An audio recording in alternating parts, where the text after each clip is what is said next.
This is the WGBH Forum Network. Thank you, Tom, and to the Ford Hall Forum, Northeastern University. I have to tell you, I'm smitten by the size of the audience come to hear Professor Chomsky tonight. I'm just so delighted to see that expression of interest in the news, that statement that you're making by coming here tonight. When I was a very young reporter with the Canadian Broadcasting Corporation, I remember being in the production area of one of the major current affairs programs for radio. It was back in the 1970s. Now, I was brand new, and I was being shown around, and everyone was being very polite to me and speaking in very soft voices, as you do when you're gently trying to integrate someone into something new. And one of the senior producers slammed down the receiver of his telephone, stood up, and said, "All right!" It was a sort of 1970s version of "Yes!"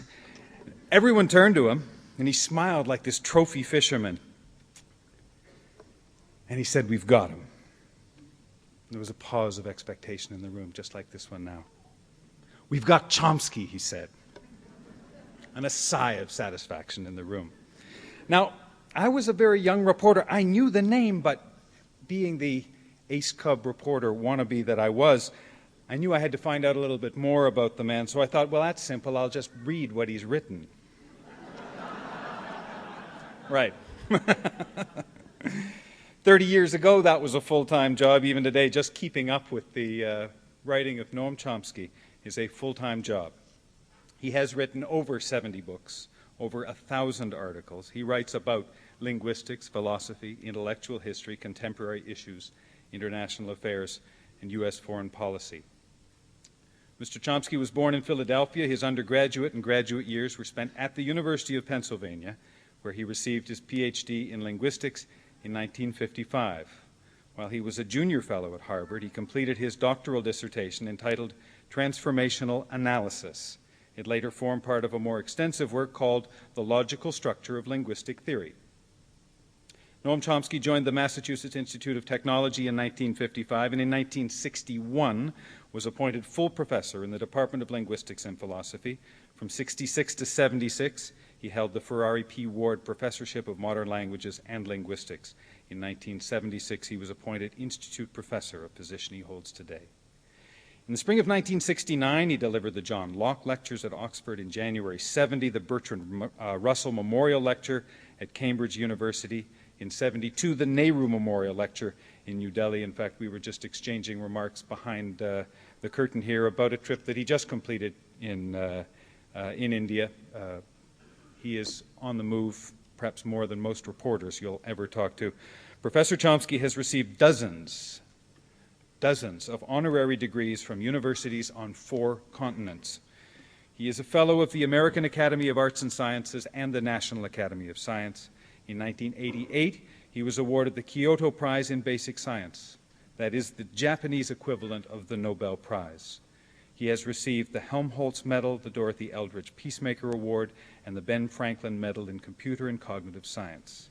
Now, my sister is a speech pathologist, and she's particularly good at her job, so she understands Noam Chomsky on the topic of linguistics.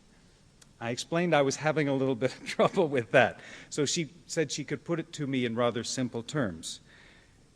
She said that almost everybody that you meet who goes to school learns something as a result of the way that Noam Chomsky changed the way our education system introduces us to language.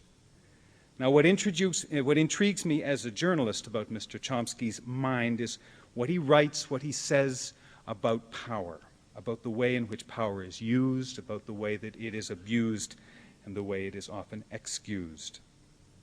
About this time, a year or so ago, he was actually talking about retiring. I don't know if it was, in fact, September 11th that kept him at his keyboard, but I can say that this nation and this world is a much better place for having his arguments and his ideas made as available as they are. So on the topic of the emerging framework of world power, I ask you to welcome Professor Noam Chomsky.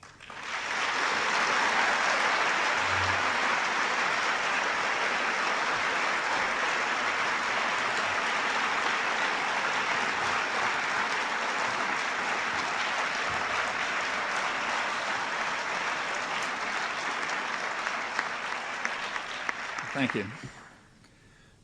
It's widely held that the post-September 11th world will never be the same. And there's no doubt that that 9/11 was an event of historic importance. However, it's less clear how it's going to affect the emerging framework of world power. Personally, I'm rather skeptical. I suspect that we may discover down the road that it has established more firmly tendencies that are already underway and are rather deep-rooted.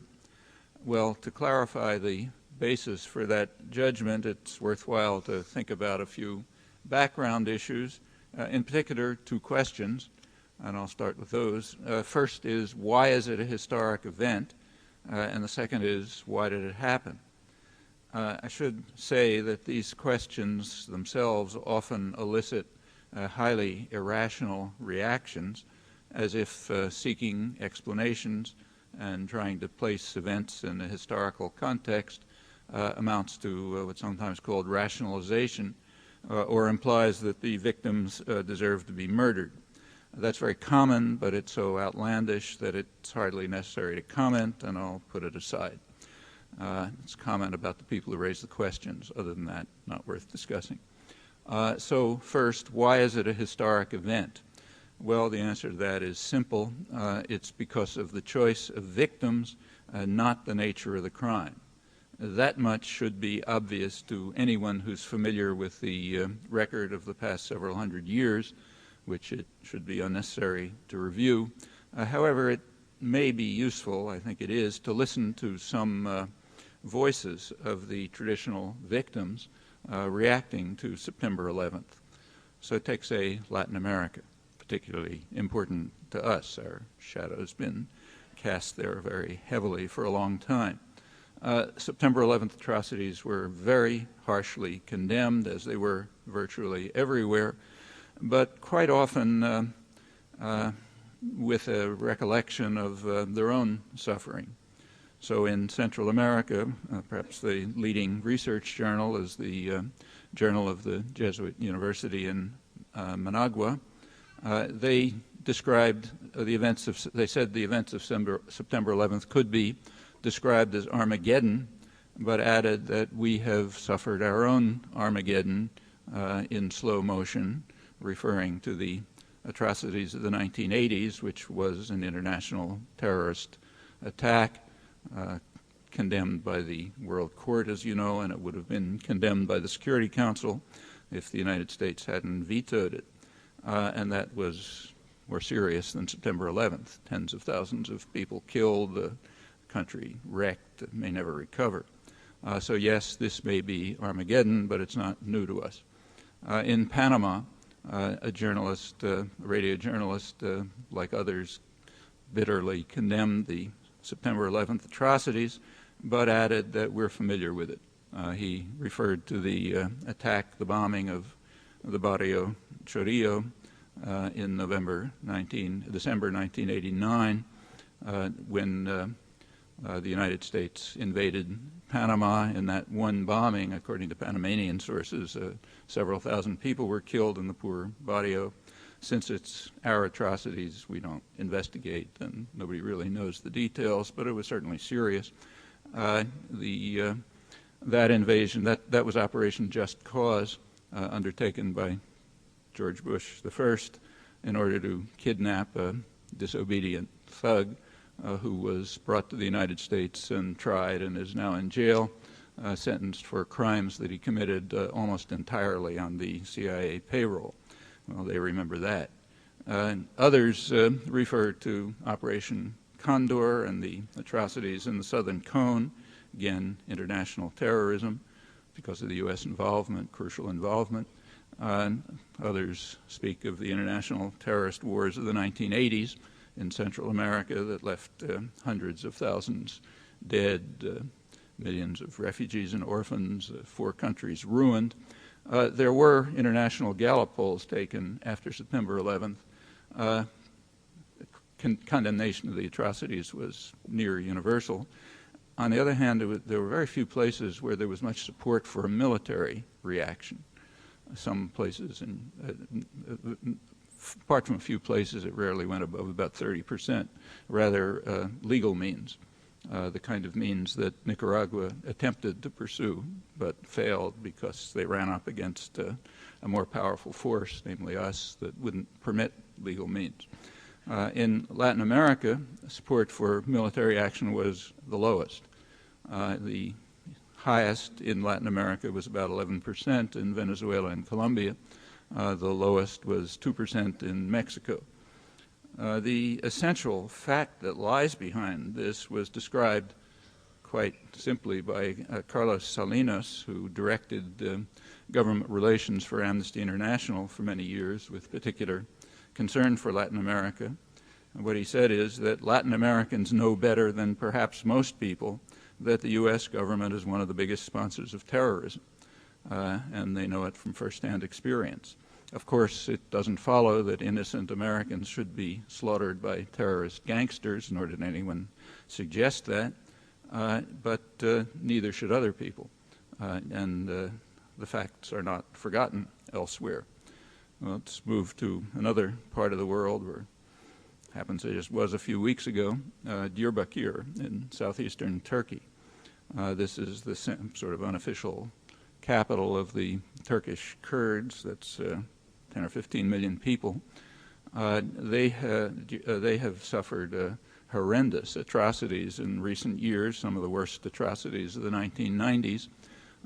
Several million refugees, tens of thousands of people killed, hundreds, thousands actually of towns and villages destroyed, much of the countryside razed in Diyarbakir. There's nobody knows how many, but maybe hundreds of thousands of refugees in the region right nearby outside the city walls, and living essentially in a dungeon, huge dungeon under terrific repression. Where did that come from? Well, it came from us. We paid for it. If you take a look at arms transfers to Turkey, Turkey was a major ally, of course, strategically placed in the Cold War and near the Middle East, so it always got heavy flow of U.S. arms. It shot up, however, as soon as the counterinsurgency operation against the Kurds began in the mid-'80s, remained high, escalated in the 90s, more or less as atrocities escalated, peaked in 1997. In the single year of 1997, Turkey got more arms than in the entire Cold War period up to the counterinsurgency combined. In fact, Turkey ended up being the biggest recipient of U.S. arms in the world outside of Israel and Egypt, not for Cold War reasons, as long after the Cold War, not for reasons having to do with the Middle East, but in order to slaughter and repress its domestic Kurdish population. Well, in Diyarbakir, as everywhere, there was harsh condemnation of the September 11th atrocities, but they don't overlook what I just described as easily as we do. Let's move a little bit to the south, to Lebanon and the Palestinian refugee camps. There, too, there was strong condemnation of the atrocities, but it was mixed. Many of them remember, in fact, everyone remembers the murderous invasions through the 90s, supported strongly by Clinton. Again, hundreds of thousands of refugees, hundreds of people killed. And there are very few who could possibly have forgotten 1982, when the invasion killed about 20,000 people, half destroyed Beirut. None of this was in self-defense. That's at last being quietly conceded in the United States, at least in the case of the 1982 war. The first recognition that I've seen is in a recent column by James Bennett in the New York Times, January 24th, column on another topic. But if you look in it, he says, he's their Middle East correspondent, he says the goal of the 1982 invasion was to install a friendly regime and destroy Mr. Arafat's Palestinian Liberation Organization. That, the theory went, would help persuade Palestinians to accept Israeli rule in the West Bank and Gaza Strip. That's quite accurate. It was, in fact, 20 years ago already openly called in Israel a war for the occupied territories. and it's quite important. These facts were reported extensively in Israel 20 years ago. They've previously been accessible here only in dissident literature. Of course, all of this was carried out with the decisive military and diplomatic support of the Reagan administration. Well, all of these things are extreme cases of international terrorism, if not the more severe crime of aggression, the major war crime. But let's give the benefit of the doubt to Washington and assume that it's only international terrorism. It surely satisfies the official U.S. definition of terrorism, which was formulated at the same time, the early 80s. That is, the calculated use of violence or the threat of violence to attain goals that are political, religious, or ideological in nature. You go back to James Bennett's description of the U.S.-Israeli invasion of Lebanon, fits that case, that definition precisely. Furthermore, by far the most extreme acts of terrorism, international terrorism, in the region in those years, the 1980s, were either U.S.-initiated or U.S.-backed, and that included the peak year of international terrorism, 1985. It was picked as the peak story of the year. These facts are misrepresented here in a most astonishing and revealing way. I'll come back to it if you like, but the facts are quite clear. You may recall that President Reagan's special envoy to the Middle East, who was more or less in charge of all of this, was a gentleman named Donald Rumsfeld, who's now running the military component of the current war on terror. Reagan's ambassador to Honduras, who supervised the international terrorist operations for which the United States was condemned by the World Court, is John Negroponte, who's now running the diplomatic component of the current war on terror at the United Nations. This is hardly ancient history. It bears rather directly on the current phase of the war on terror that was declared by the Reagan administration 20 years ago when it took office, with much the same rhetoric as today, and the same personnel, and was conducted in ways that may easily be forgotten here, but are not forgotten by the victims. You can do a little research project to see how well they're remembered here by just seeing how often any of this is brought up in the reams and reams of paper that have been devoted to the war on terror since September 11th.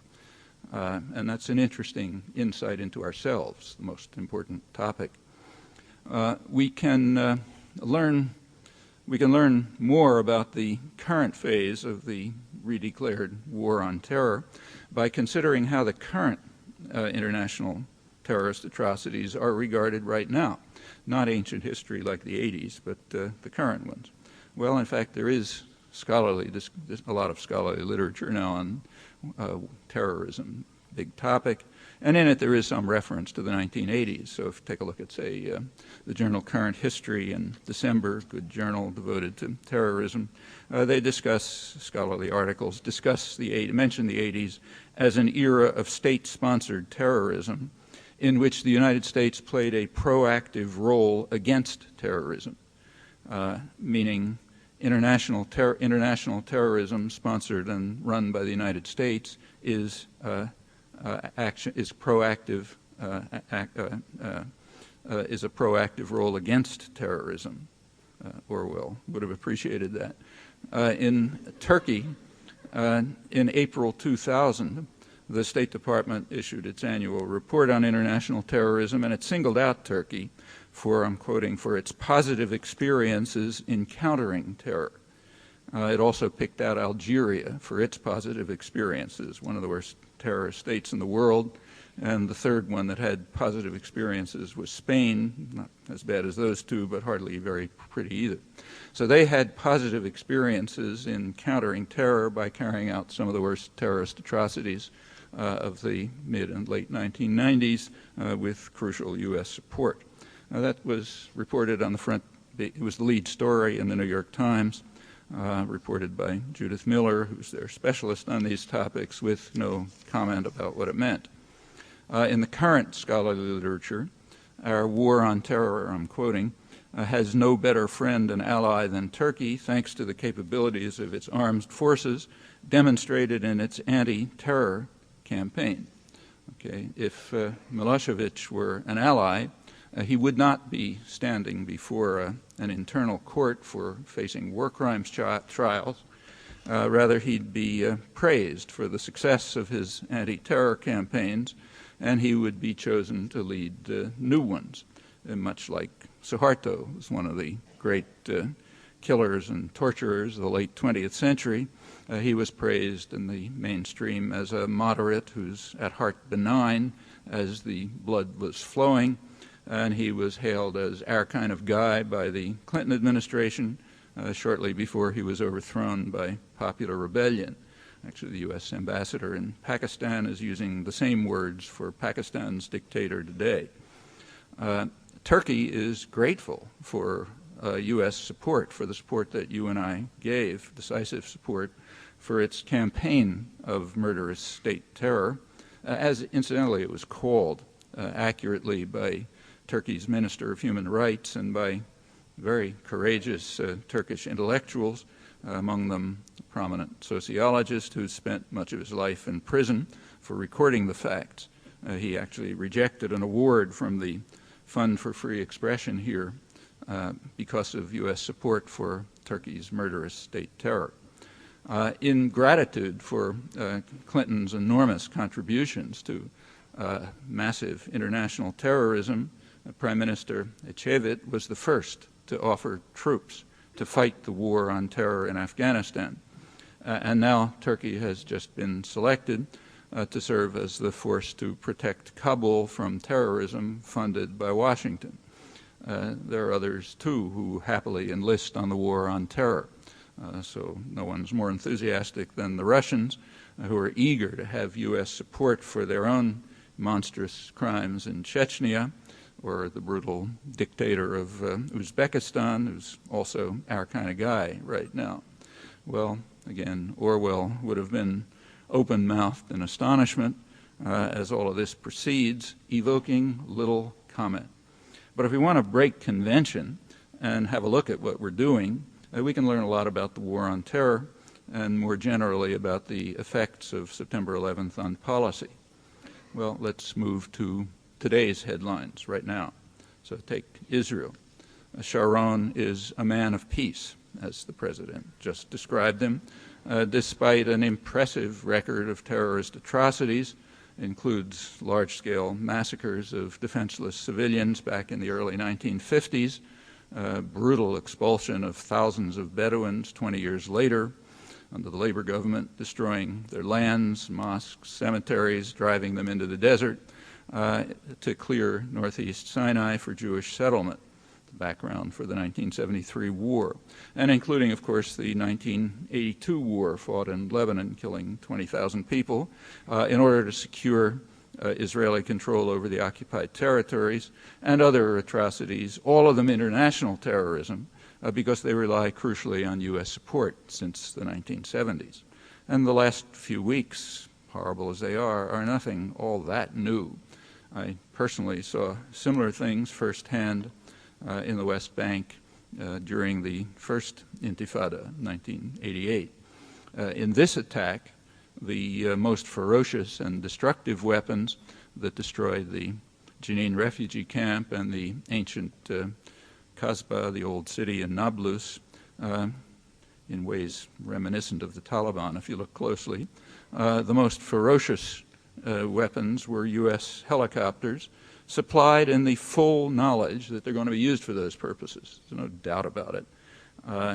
It's a pretty ugly story. It bears retelling. It involves Clinton and the U.S. media, including ours right here. I'll come back to it if you like.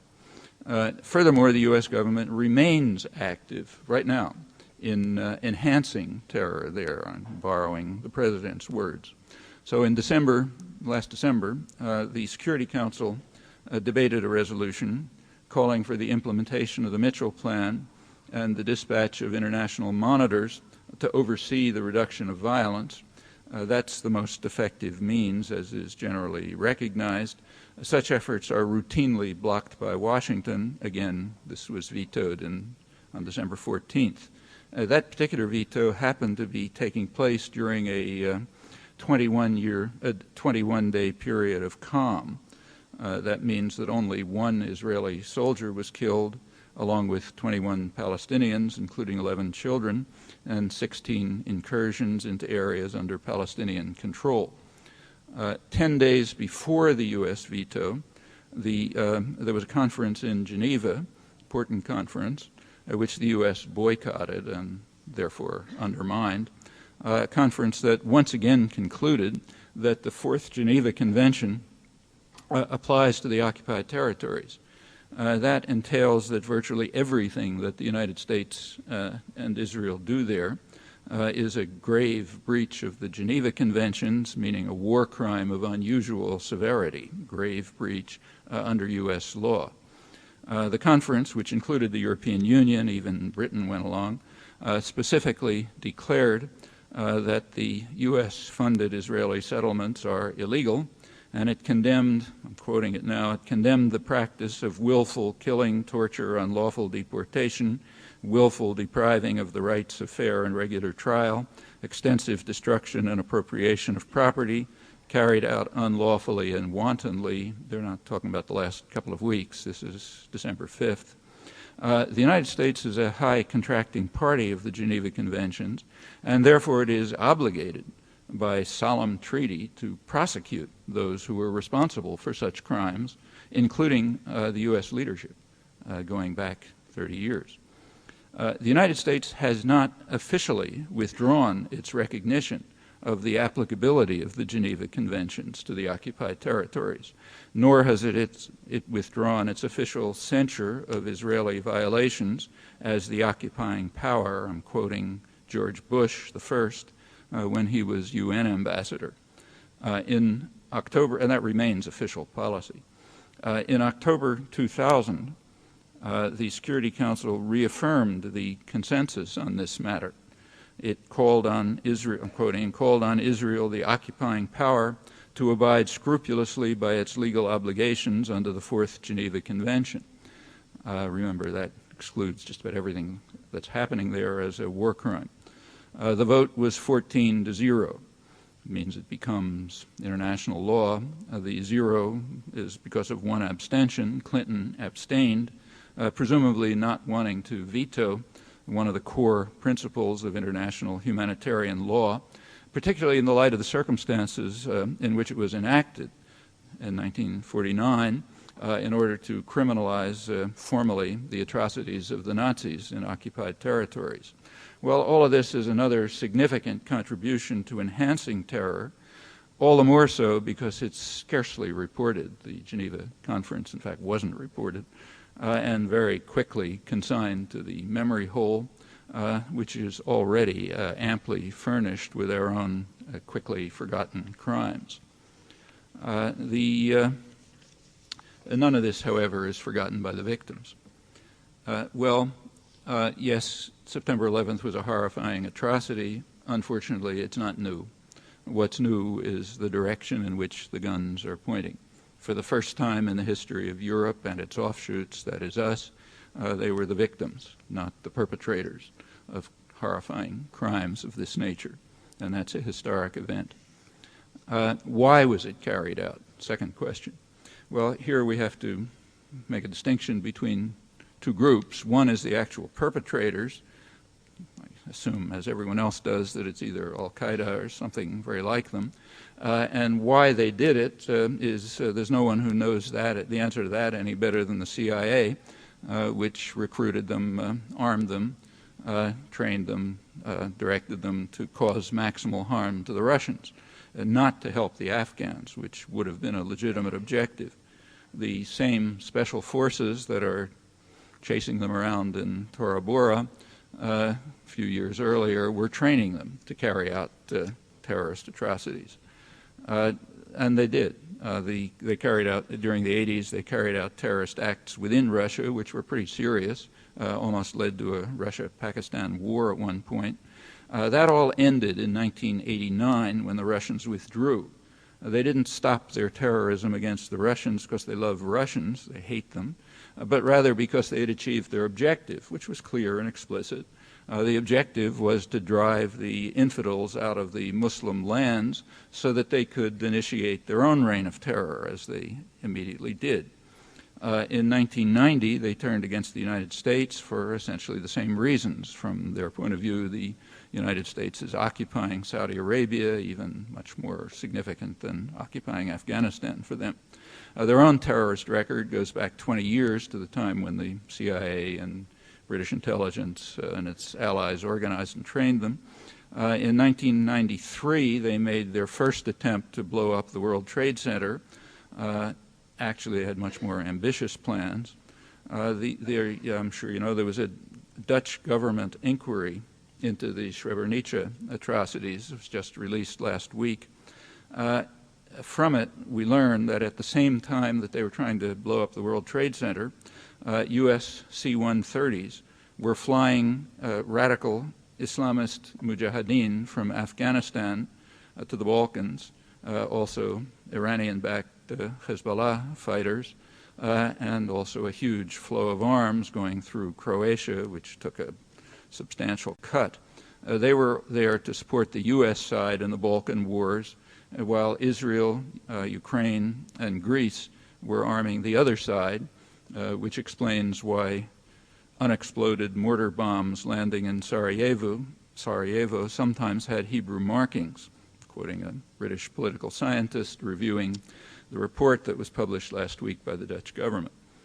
Well, why are radical Islamists attacking the United States while continuing to work as its agents?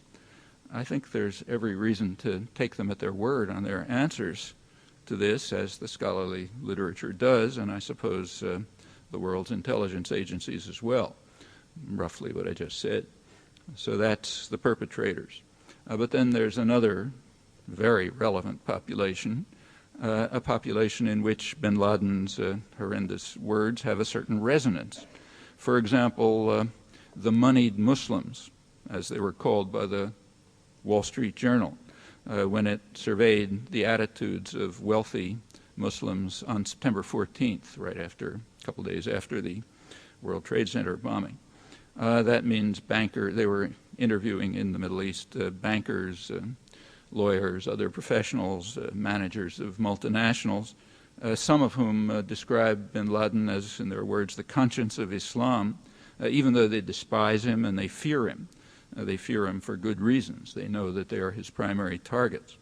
They are very strongly supportive of U.S. policies in general, but very bitter about the U.S. role in the region. And they state their reasons. The Wall Street Journal, to its credit, reported them accurately. Namely, the U.S. supports corrupt and repressive regimes that undermine democracy and development. And then there are particular policies, such as the support for the harsh and brutal Israeli military occupation, now in its 35th year, actions that devastate Iraqi civilian society while strengthening Saddam Hussein and others. Nobody surveyed opinions in the slums and rural villages, but if they had, they'd find similar reactions, but harsher ones, because unlike the moneyed Muslims, the people there don't understand why the wealth of the region should be drained to the West and to local collaborators rather than being used for the domestic population. Well, these attitudes, which are not exactly secret, provide some of the answers to George Bush's plaintive question, why do they hate us? And those who want to add some historical depth can easily do so. You can look back at the declassified internal record. So say back to 1958, which was a crucial year in U.S. foreign policy. In that year, and the records are declassified, in that year there were three major crises in the world. Eisenhower and Dulles, President, Secretary of State, insisted that there was no Russian connection in any of them, which is incidentally rather typical of the Cold War period when you look closely at particular cases. All three were oil producers. All three were Islamic. Indonesia, North Africa, Middle East. But they were secular Islam in the three cases. In the Middle East, Eisenhower pointed out to his staff that, I'm quoting him, "The problem is that we have a campaign of hatred against us, not by the governments, but by the people." Why? Why? This is 45 years ago, not after September 11th. The National Security Council explained, highest planning body, I'm quoting them, they said, "In the eyes of the majority of Arabs, the United States appears to be opposed to the realization of the goals of Arab nationalism. They believe that the United States is seeking to protect its interest in Near East oil by supporting the status quo," that means corrupt and brutal governments, "and opposing political or economic progress." And they point out that that perception is difficult to counter since it's accurate. Our economic and cultural interests in the area have led not unnaturally to close U.S. relations with elements in the Arab world whose primary interest lies in the maintenance of relations with the West and the status quo in their countries. So that's the policy we do follow and we should follow, and it will lead to a campaign of hatred against us, much as the Wall Street Journal and others found after September 11th when they surveyed the opinions of the wealthy and the privileged, who are closely linked with Western power and support its basic objectives. Well, it's easy to go on with this, and it's not hard to understand, but educated opinion here prefers a different story, the one you've read over and over. It prefers ruminations about how they resent us because of our freedom and our love of democracy, or because of their cultural failings, which go back to the Middle Ages, or because they've been left behind by the form of globalization in which they happily participate, and so on. And we can, if we want, choose self-serving fairy tales, but it's not particularly wise, nor is it wise to pretend that we don't know the answer to Bush's question. We do. It's very hard to miss. Well, those policies continue to be operative, not only in the Middle East. Let's go back to Latin America.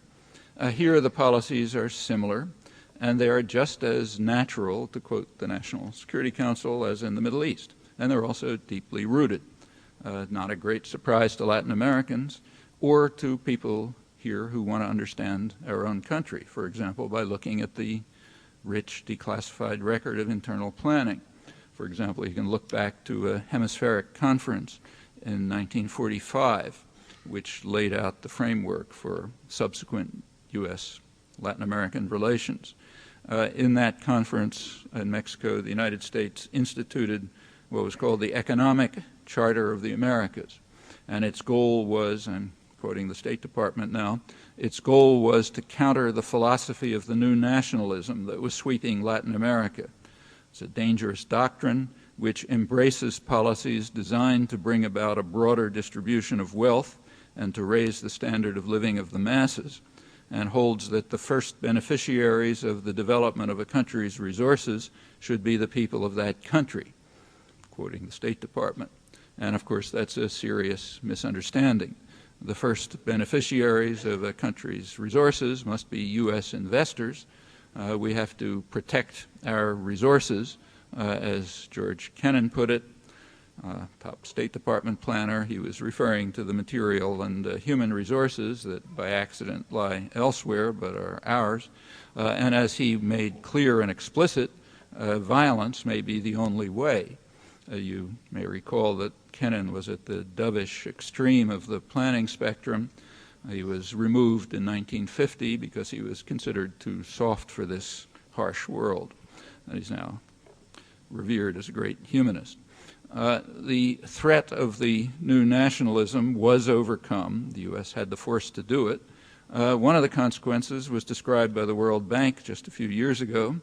They pointed out that the region has the most unequal income distribution in the world, and there will be chaos unless governments act aggressively against poverty, which is appalling in its depth and scale.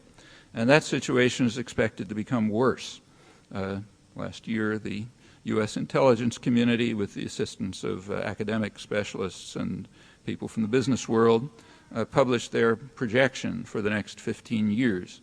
Their projection is that what they call globalization will proceed on course, leading to a widening economic divide and greater financial volatility. Well, a widening economic divide means less globalization in the technical sense of convergence to a single market, but more globalization in the doctrinally preferred sense of concentration of wealth and power. And more financial volatility, well, that means slower growth and even more harm for the poor majority. So that's the optimistic scenario. These predictions were a few months before September 11th. There's no indication that these tendencies of the emerging world framework of world order, there's no indication that they're going to change, except in one respect. They're likely to become more pronounced, with consequences as grave as those that the World Bank predicts. And they're very deeply rooted. They're not the kind of policies that change easily. You can get some further insight into the likely effects of September 11th by looking back a few years to the preceding moment when it was widely argued that there would be a crucial turning point in world affairs, namely the end of the Cold War. That was definitively over by November 1989 with the fall of the Berlin Wall. So what do we learn from that historic break? Well, I think if you look back now with 12 years, 13 years experience, we discover primarily continuity. Some tactical modifications, lots of new pretexts for old policies, but basically the same policies, the ones I've just outlined, which are indeed natural, just as the National Security Council recognized, deeply rooted in our institutions and therefore persistent. So let's take October '89, right before the fall of the wall. A national security directive on the Middle East recommended continued support for our friend Saddam Hussein, called for the use of military force where necessary and appropriate to defend our vital interests against the Soviet Union or any other regional power, not Iraq, notice. A couple of weeks later, the Berlin Wall fell. A few months later, in March 1990, George Bush, #1, sent the annual message to Congress on the Pentagon budget, same as previous years. We need a huge Pentagon budget, but now the pretexts were changed. So we still needed a huge intervention force directed at the Middle East, where, I'm quoting, the threats to our interests could not be laid at the Kremlin's door. That's contrary to the preceding October and all the years before. In fact, the threats were exactly the same as they had always been, namely indigenous nationalism, just as in 1958, when it was internally conceded that there were no Russians, or in Latin America or Southeast Asia or Africa, in fact, if you look closely, consistently. So the policies therefore continue, but now it's not in defense against the Russians because they're not there anymore. Other policies remain intact as well. In March 1990, we still needed the enormous military system, not to deter the Russians, but in defense against the technological sophistication of third world powers. And it's necessary to maintain what they call the defense industrial base. It's a euphemism for high-tech industry. As before, the Pentagon system has to remain in order to provide a cover for the dynamic state sector of the economy that serves to socialize risk and cost while privatizing profit, and it shields concentrated private power from market discipline. It's a leading factor in economic development and in the creation of the so-called new economy, and it also has to be extended without substantial change. Same after September 11th, but just intensified. Well, back to 1990, military tactics did change. The Pentagon explained at the time that the international environment has changed from the targets being weapon-rich, that's a reference to the Soviet Union, to being target-rich, that's a reference to the South, the rest of the former colonial world, where there are increasingly capable third world threats. It's the Joint Chief of Staff at March 1990, quite in conformity with the public message to Congress. Targets are now going to include nations capable of developing weapons of mass destruction. Well, who are they? Any nation is capable of developing weapons of mass destruction if it has some laboratories, a little bit of industry, some infrastructure, so that's just about everyone.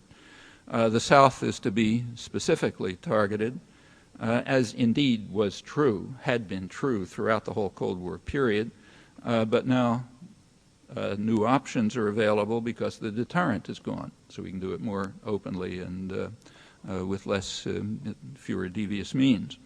Nuclear weapons remain the centerpiece of U.S. strategy, but now enhanced to include what are called mini-nukes, which are tailored for use against rogue elements. And these change now and then. So in 1988, shortly before, Nelson Mandela's African National Congress was designated officially as one of the more notorious terrorist organizations in the world, while South Africa was a valued ally, having killed only 1.5 million people in the surrounding areas, forget South Africa itself, just in the Reagan years. That was part of the war against international terrorism, which is now redeclared by the same people. A few years later, that calculation changed, and the recent past goes right down the memory hole, teaching us absolutely nothing. Returning to post-Cold War planning, Clinton's Strategic Command recommended that nuclear weapons should be used, when needed, in what they called preemptive reaction. Leave it to you to figure that one out. But even if they're not used, they cast a shadow over any crisis or conflict, so they must be available and visible to adversaries. The U.S. must also move on to placing offensive weapons in space. It's in violation of the Outer Space Treaty of 1967, which has so far been observed, and at the UN it's been reaffirmed in the last few years, the U.S. and Israel abstaining. It's being reaffirmed because everybody knows the U.S. is planning to violate it, and for good reasons, which are clearly explained in Clinton-era documents of the Space Command. They point out that in the past, navies were created in order to protect commercial interests and investments, and space is the next frontier, and we are powerful enough to monopolize it. War planners, furthermore, accept the same projections as the intelligence community. They also anticipate a growing gap between what they call the haves and the have-nots as the preferred style of globalization proceeds. Therefore, it follows that we need enormous destructive power in space on hair-trigger alert in order to control the unruly have-nots who are going to be extending with globalization. Well, these Clinton-era documents go on to give quite a chilling analysis of the intended future. They're actually not very different from the recently leaked nuclear posture review of the Bush administration, which created a considerable stir when it was leaked to military analyst William Arkin a couple of weeks ago and published. The difference in reaction raises a number of questions, but I'll put that aside and keep to the main point, which is that the basic policies remain stable through two recent critical moments, the collapse of the Soviet Union and September 11th. The primary effect of the redeclared war on terror has been to provide the United States with a major military base in Central Asia for the first time.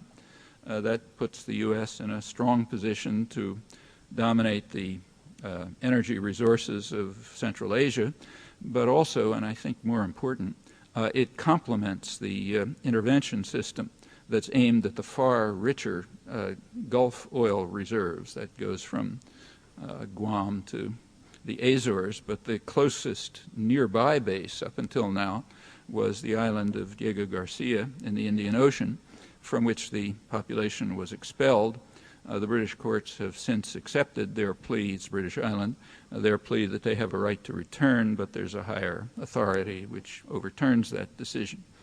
The next target in the war on terror is supposed to be Iraq. According to Bush and Blair and Clinton administration officials and others, we cannot tolerate Saddam Hussein because he is so evil that he committed the ultimate crime. He even used chemical weapons against his own people. Those charges are completely accurate. They're missing only 3 little words, namely, with our support, which continued without any change for years after the ultimate atrocity. He's also charged with seeking to develop weapons of mass destruction, which I presume is probably true. But that charge also omits a slight fact, namely that the U.S. and Britain continued to provide him with the means to develop weapons of mass destruction well after his worst crimes, when he was a far greater danger than he is now. All of that means straight out that we can't possibly take these official pretexts seriously, and anyone who even repeats them is just saying, I'm a servant of power and a total hypocrite. But there are more obvious reasons. There are reasons. There are reasons and obvious reasons to overthrow the old friend and trading partner of George Bush I.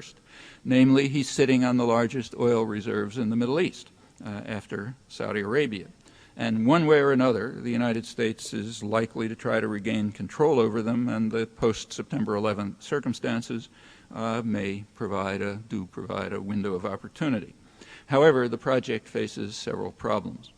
The most fundamental one, I think, is trying to find an acceptable successor regime. And that's not simple. The successor regime has to meet some conditions.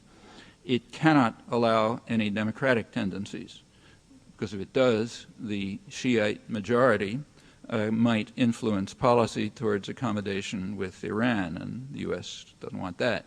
And furthermore, the Kurdish minority might gain rights that would threaten U.S.-backed repression of Turkey's Kurdish population, which remains very severe. That issue is not a new one. It rose in April 1991, right after the Gulf War.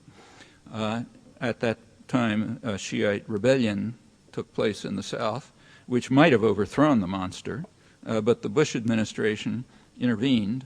It refused to allow rebelling Iraqi generals access to captured equipment, and it authorized Saddam to use military helicopters and other armed means to drown the rebellion in blood. Later, Stormin Norman, who was in charge, claimed that he'd been snookered by the devious Saddam.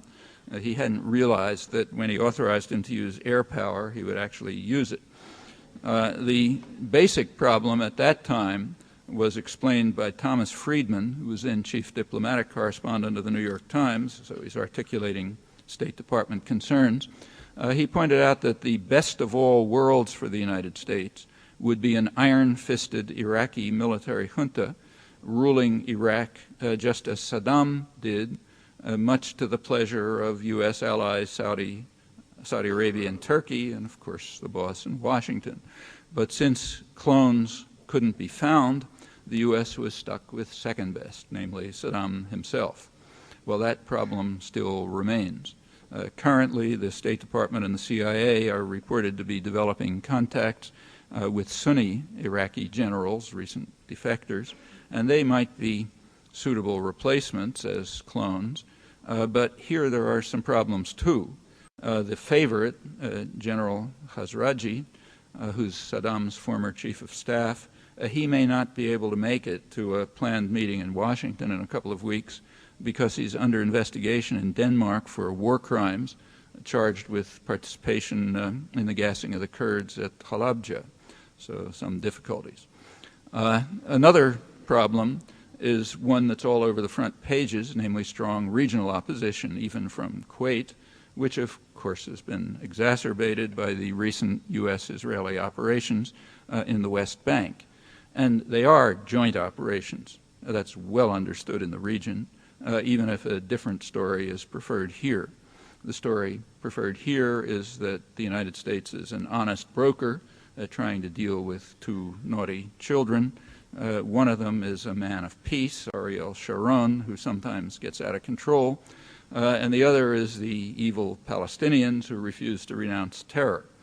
And to maintain this pose, which is close to 100%, it's necessary to overlook a few small facts, namely that one of the adversaries is the leading military power in the region, in fact, one of the most powerful in the world, fully supported by the global superpower. The other is a weak, defenseless population that the U.S.-Israeli alliance has ruled with considerable violence and brutality for 35 years, meanwhile rejecting every effort at diplomatic settlement while they proceed to integrate the territories within Israel in gross violation of international law, war crimes, severe, grave breaches of the Geneva Conventions. And all that continues. I already mentioned Washington's renewed steps last December to bar the obvious measures to reduce violence, and it takes considerable discipline not to see what seems obvious to commentators elsewhere, particularly in the Middle East, namely that Powell's mission was very carefully crafted to ensure that the man of peace would have time to complete his terrorist operations in the newly occupied Palestinian cities. Now, it's true that the president insisted that he must withdraw without delay, but Powell was quick to explain in a press conference right away that the words "without delay" mean as soon as possible. It kind of recalls Clinton's deliberations on what "is" means, which you may remember. The man of peace is not asked to renounce terror, and of course the master in Washington. Rather, it's the adversary who's imprisoned by Israeli tanks, unable to flush his toilet. He has to renounce terrorism in terms acceptable to the master, even though everyone understands that those statements are completely meaningless, have no effect whatsoever. Why? Well, the story's familiar. Again, it's useful to look back a bit. Powell, who's the administration's good guy, is following the model of Secretary of State George Shultz, who was the official moderate back then in the Reagan years. This was at a time when the United States was becoming an object of international ridicule in the late 80s because of its unwillingness to hear that the PLO was calling for negotiations and political settlement with increasing intensity, while the United States and its Israeli ally were refusing on the alleged grounds that the PLO had not renounced terrorism, unlike, say, the United States and Israel, which can't carry out terrorism by definition. In his memoirs, Shultz recalls all this with pleasure. He describes how he informed the President Reagan, that Arafat had said unk, and kol, but he hadn't yet said uncle with sufficient humility to be acceptable to Massa. The purpose is humiliation and degradation, not of Arafat specifically, but of the Palestinians as a whole, for whom he's a national symbol, and they have to be taught that they cannot lift their heads in standard Israeli parlance. 20 years ago, during another one of the periodic outbursts of state terror in the occupied territories, a very respected centrist commentator in Israel, Yoram Perry, wrote that 15 years, that's what it was then, 15 years of occupation have taught Israeli soldiers that the task of the army is not only to defend the state and the battlefield against foreign enemy, but to demolish the rights of innocent people because they are Arabushim, living in territories that God promised to us. Arabushim is the Hebrew word that's the equivalent of niggers or kikes. He and others were horrified not only by the vicious brutality, but also by the techniques of humiliation. For example, writing identification numbers on arms of prisoners on the day of the Holocaust, which was a practice renewed in the past few weeks, again arousing horror. 10 years before that, Moshe Dayan had informed his cabinet colleagues that the Arabs must be told that they will live like dogs in the hope that they will leave. And ever since then, the U.S.-Israeli practice has followed the advice of one of the leaders who was actually most sympathetic to the Palestinian plight. Well, none of this breaks new ground. These are familiar elements of domination and repression. Humiliation and degradation are at their core. Comes second nature to anyone with their boot on someone's neck. It's well known to anyone who's studied the history of imperialism and conquest, and it's not at all surprising that the United States and Israel should now be infuriated by their loss of a monopoly of violence and terror, though by virtue of their power they remain well in the lead. Well, the official justification for the perpetuation of many years of repression and terror is that the Palestinians rejected the magnanimous and generous offer of Clinton and Barak at Camp David in the year 2000, so they deserve their fate. And there's a simple way to evaluate that claim, very simple. Have a look at a map. Okay. Unfortunately, it's a difficult task to carry out because none were published, which is interesting. It's not that it's hard to publish map. You want to know if the offer was magnanimous? Take a look at the map. That'll tell you. It's easy enough. I mean, they were published in Israel, in the Israeli press. They were published in marginal publications here. And unless there's something to conceal, they would have appeared regularly on the front pages here, along with the chorus of self-praise about our magnanimity. And a look at the maps reveals very quickly why they did not appear. It is true that the Clinton-Barak offers registered some progress. At the time of the negotiations, Palestinians in the West Bank were confined to over 200 isolated cantons, and the magnanimous offer reduced it to 4.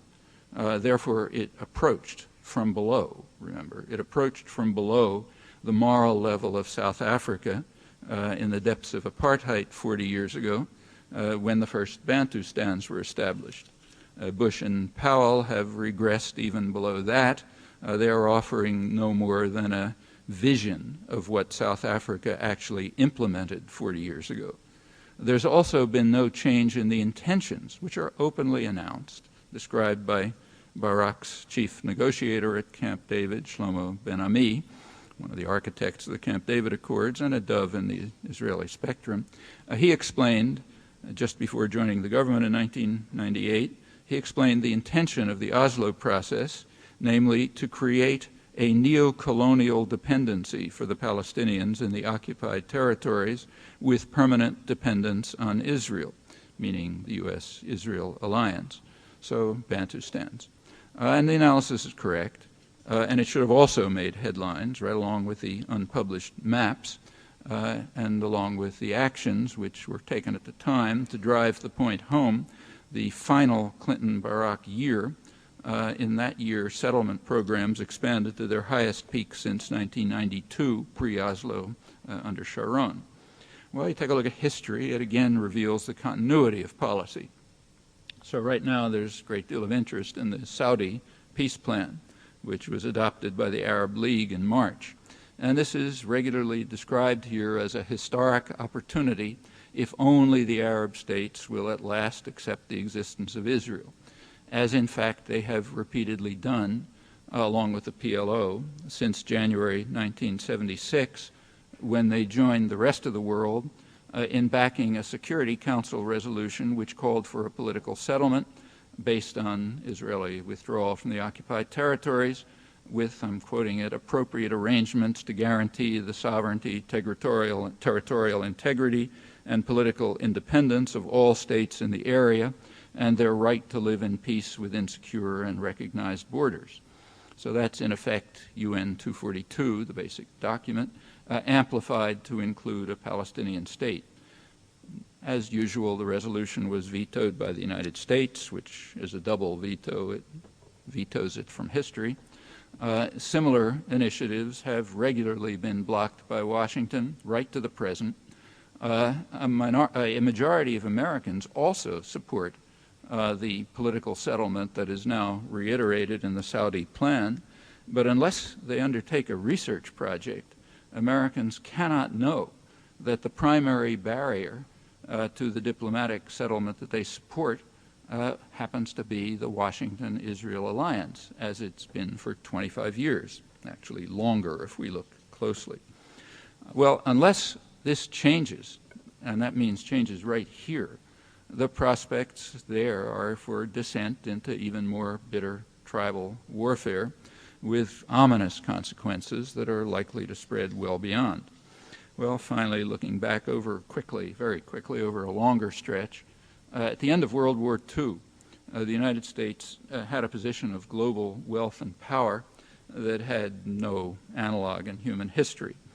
With the reconstruction of other industrial societies, the U.S. share of global wealth declined from about half after the Second World War to about a quarter by the 1970s. That's the time when the major critical change in post-war policy took place, namely the post-war economic system was dismantled and the current neoliberal framework was established. It's been accompanied for the past 25 years by deterioration in major macroeconomic indices, apart from countries that didn't follow the rules, and a notable attack on the substance of democracy. These are important topics, but I can't go into them now. Well, by the 1970, the world had become economically tripolar with roughly comparable centers in North America, Europe, and East Asia, but it was militarily bipolar, U.S. and Russia, and each of the superpowers imposed constraints on the other. And the Cold War conflicts, which were, of course, violent and destructive, were within the domains of the superpowers. With the collapse of the Soviet Union, the world became unipolar militarily, remaining tripolar economically as it is now. A couple of years ago, Harvard political scientist Samuel Huntington wrote in the main establishment journal, Foreign Affairs, that much of the world, he seemed to imply most of the world, considered the United States to be a rogue state, the greatest threat to their existence, possibly a reasonable estimate, and possibly more so today. It can also be reasonably argued, I think, that the evolving system of state corporate power is a threat to its own, based in Washington, it's a threat to its own population, us. The tendencies that lead in that direction are very real, they're not inexorable, and there are others that strongly counter them. Well, if you look over the centuries, there's been significant expansion in the realm of freedom and justice. There are periods of regression, but the cycle is generally upward. As always, human affairs are scarcely predictable. Very little is understood, and too much depends on will and choice. The emerging framework of world power should not be an object of detached contemplation, but has to be forged by dedicated work and struggle, always based on an effort to dismantle doctrinal constraints, to see what's before our eyes, which is not really very deeply hidden.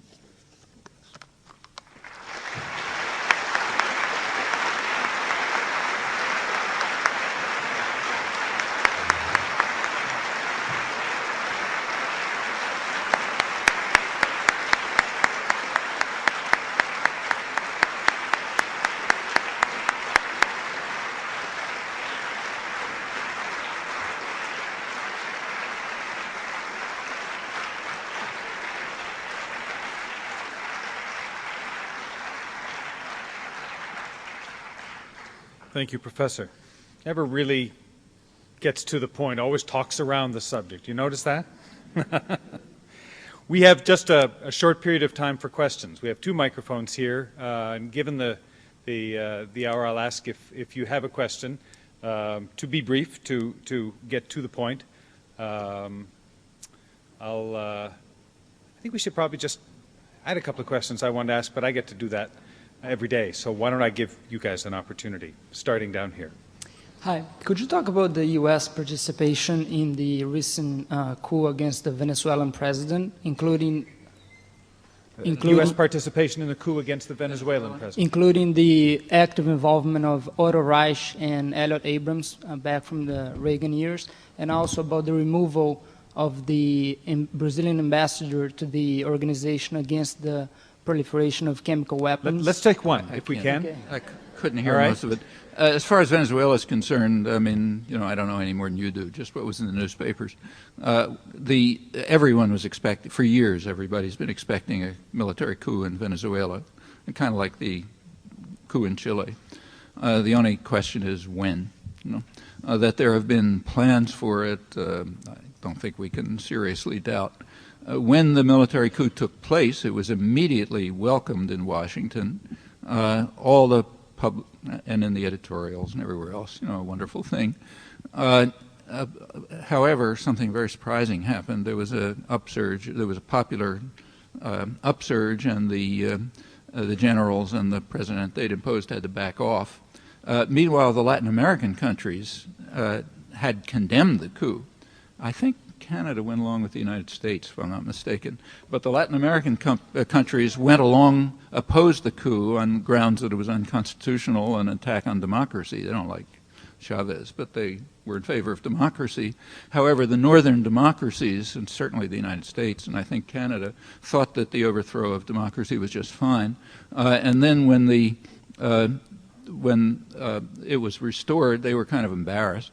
And then comes the cover-up, in which you read that the United States was secretly telling the generals, this is not nice and you have to follow constitutional procedures, but so secretly that you can't find any record of it. Well, you can make of that what you like. The U.S. is embarrassed by its open opposition to democracy in comparison with Latin America. And it has to cover up, and there'll be a cover-up. But my suspicion, like everyone else's, is there'll be another coup, unless Chavez is really tamed, unless he's willing to follow U.S. orders. Okay, over here. Hi, Professor Chomsky, Oren Weinrip. Two questions, and I'm actually more interested in the second if you choose to answer only one. The first raises just the issue of, I did take a look at the maps. I'm sympathetic to most of what you say, but I'm just curious. I read a long analysis by Shlomo Ben-Ami of the talks, and it seems that by the point they reached Taba, there was, with exchange of territories and something between 97% to 100% with compensation on the table. And Ben-Ami's complaint there was that Arafat refused to come back with a counter-proposal. Well, there's one problem with it. Yeah, I read the same things. First of all, remember that Taba is 6 months after Camp David. Mm-hmm. It was January 2001. It was informal discussions. And what happened to the Taba, we can talk about what the Taba agreements were, and we know a lot about them because there's a report by the European observer, Moratinos, approved by both sides, which describes in detail what they were talking about, so I can go into that if you like. But it's kind of academic because they were called off not by Arafat but by Barak. Okay, Barak called them off. Okay, so there were informal meetings in Taba which did make some progress beyond Camp David, but if you take a look, the major issues were still there. You're Israeli? My mother is. Okay, but you know this business, the country and that sort of thing. Okay, well, the main issue was what happens to that big salient east of Jerusalem that breaks the West Bank into two and includes the city of Ma'ale Adumim, which was established by primarily the Labor Party and Clinton in order to bisect the West Bank. And they were still divided over that, one of several issues. And the exchanges of territory were meaningless. It was pieces of the desert. However, I agree with the point. I mean, there was progress in the informal meetings in Taba, though there were huge problems, and they might have gotten somewhere if Barak hadn't called them off. Okay, and would you forgive me if I move to another microphone? There are a number of people, and I'm not sure that we'll even get to the people who've taken the time to line up. Thanks. All right. Hi. Consistent with U.S. foreign policy, there seems to be a two-faced policy in regards to China. On the one hand, we're becoming closer and closer to them as a trading partner, and on the other hand, we're beginning to demonize them as our next great superpower to build up our arms race against. I'd like to hear what you have to say on that subject. Yeah, I think you're right. I mean, policy towards China is kind of ambivalent. They're a major a region for investment and trade. As China moves into the World Trade Organization, the West hopes that it's going to subordinate itself to Western investors, kind of like Mexico, which would be a huge boon to U.S. agricultural exporters, to financial institutions which expect to take over the Chinese direction of the Chinese economy. This is probably going to wipe out about a couple 100 million Chinese peasants. Nobody knows what will happen to them. So there are those. That's the upside. On the other hand, the downside is that they remain a nationalist country, which, with their own concerns and might pursue their own objectives, they're not going to invade anybody, but it's a powerful force that might be part of an independent Asia.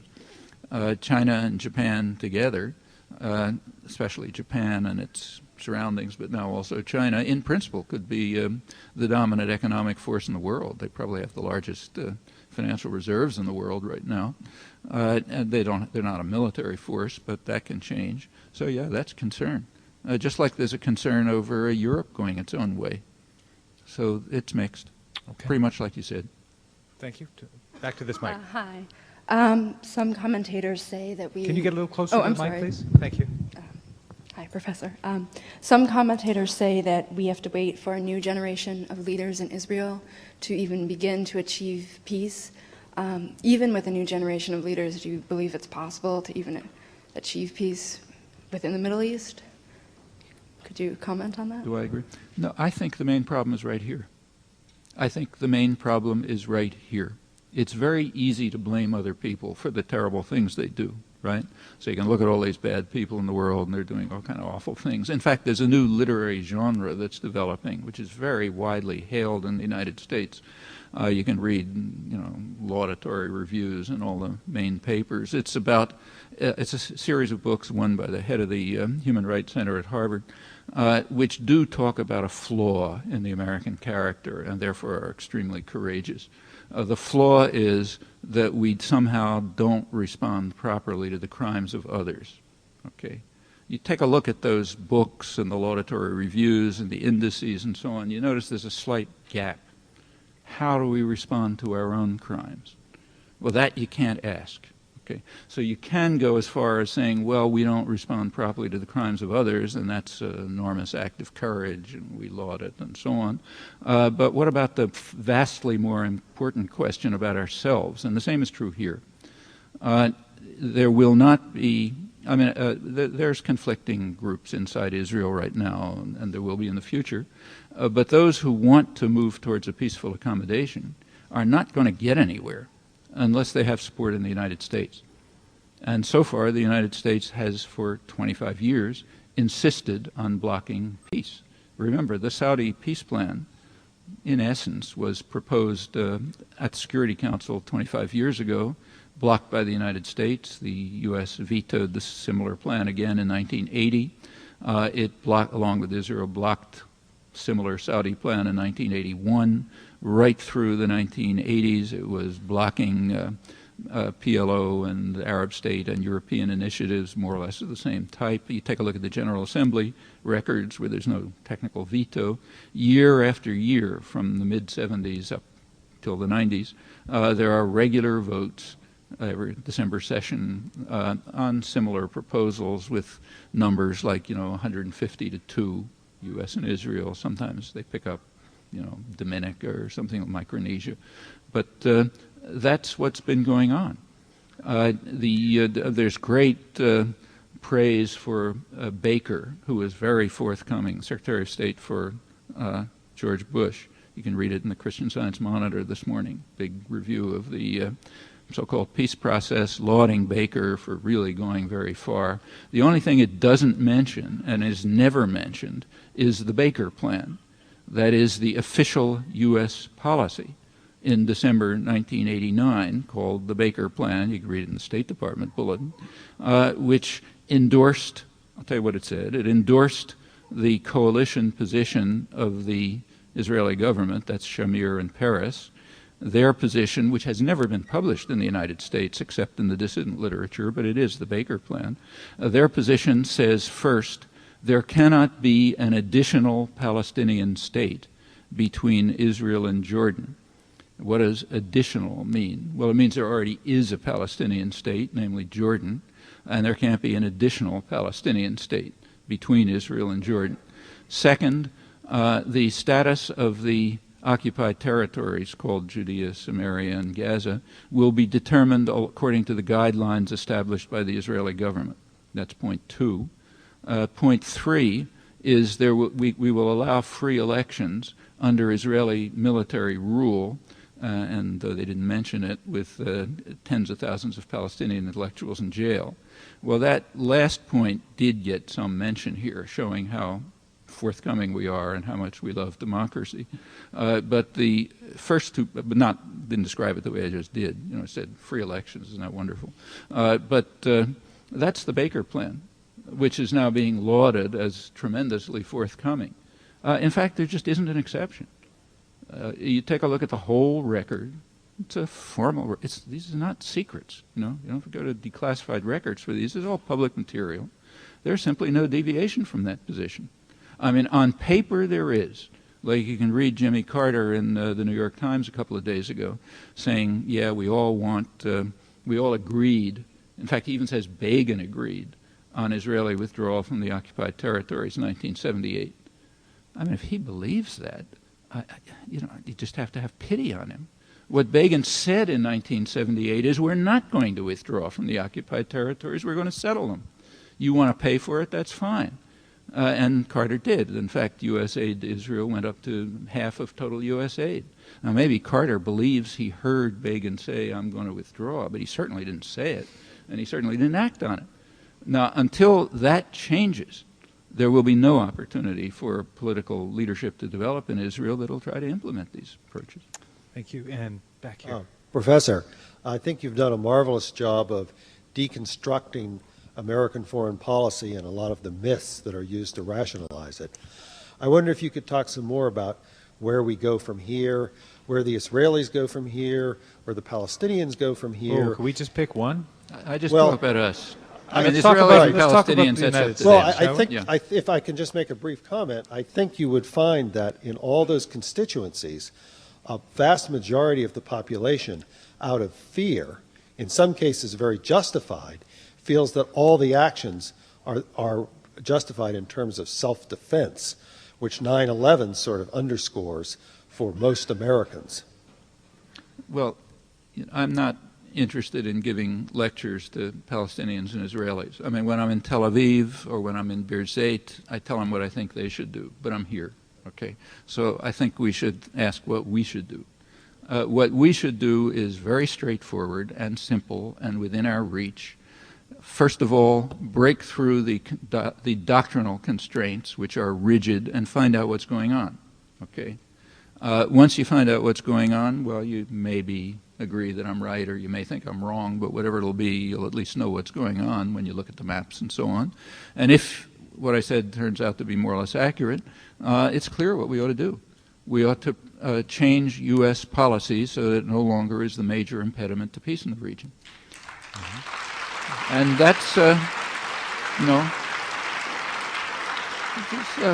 it's a pretty conservative view. You know, it means taking the position of the majority of the American population and even the formal position of the U.S. government and saying, okay, let's do it. And we know how to do it. Israel will respond to what the U.S. says. They have to, they have no choice. And they always do when the push comes to shove. If there's any resistance, you just make a hint that maybe we'll suspend arms shipments for a little while. But there's no real need. If the U.S. agrees to accept the long-standing international consensus on this and the position of its own population, yeah, you can move towards the kind of settlement that everyone more or less agrees is the only short-term possibility. Some kind of two-state settlement on the internationally recognized borders with all the wording that I just repeated from the 1976 declaration that comes from UN 242, the rights of both states in the region to peace and security and so on and so forth. The Palestinian state would certainly be disarmed. There could be some border adjustment, mutual adjustments. There might be some territorial trading. These are all technicalities.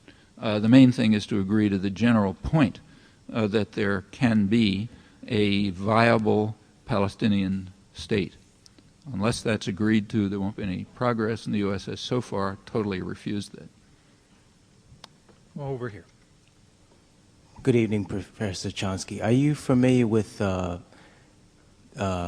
House of Representative Cynthia McKinney, Democrat from Georgia, her allegations that certain segments of government knew in advance about the terrorist bombing and that the Bush family in particular were in cahoots with a so-called bin Laden construction company? Well, Cynthia McKinney's a great person, and I'm glad she's in Congress. She didn't actually make those allegations the way I read it. She raised some questions, and I think myself the questions are off the wall. You know, I don't think there's any conceivable possibility that this was known in advance by U.S. intelligence. However, the second part is not even dubious. The Bush family and those around them were certainly involved with the bin Laden family in all kind of projects. In fact, Dick Cheney, a lot of his money comes from dealings through various, intricate offshore groups and so on, dealings that get Iranian and Iraqi oil to the United States. And yeah, the family, there's all kinds of intricate involvements there, which would quickly be discovered if anybody looked for them. On the other hand, that's separate from the allegations about involvement in the, say, World Trade Center bombing. That just doesn't make any sense, in my opinion. Over here, microphone number 1. National IDs are in the works. Medical history is open to anyone, especially law enforcement, without your signature and knowledge. Censorship, cameras everywhere, a shadow government, Cheney in hiding, and now last Friday, a standing armed military at the ready on U.S. soil illegally against our Constitution, according to Jim Lear of the PBS NewsHour. Now, my question is this. What will it be used against? Will it be U.S. citizens? And just exactly why do we need a standing armed military on our soil? And also, how do we as citizens of the United States fight despotism? I know our vote is important, but what if our vote is compromised as in Florida? I see the above list headed toward despotism. How do we as a people depose the despot? Let's take the first part of the question. I'm much less alarmed about any of that, to tell you the truth. I think, first of all, about the last election, yes, there were Florida shenanigans and so on, but the fact of the matter is that a much bigger factor in the Florida vote than all of the shenanigans was the fact that under Clinton and Gore, so many black males had been put in jail and disenfranchised that alone swung the vote. Would have easily swung the vote to the Democrats. And I tend to agree with the large majority of the American population that this is not a big issue. Florida vote has been a huge issue among intellectuals, very interested in it. Lots of articles about, this, that, and the other thing that went wrong. And they've been kind of intrigued that it's been commented on that most of the population seems to think it's a bore. And I basically agree with them. The problem with the election was not that. It was other things. I mean, the major issues that concern the population never even came up in the election. Literally never came up because the population was opposed to elites on them. Right before the election, like on the eve of the election, about 75% of the population regarded it as a joke, some kind of game among rich people and party bosses and the public relations industry. So therefore, they're not much interested if the Supreme Court made some crazy decision to switch it one way or another over in what was pretty near a statistical tie. So whatever was going on there was serious, but I think we're looking at the wrong problem. There was a problem, but it was not the stealing of the votes. On the military part, look, the civil libertarian tradition in the United States is by now quite strong. There were times, and not in the very recent past, when the government was able to carry out highly repressive and brutal actions. I don't think that's possible anymore. There's just been too many victories, especially in the last 30 or 40 years, which have established barriers to government repression. We face plenty of problems, but in my view, at least, that's one of the least of them.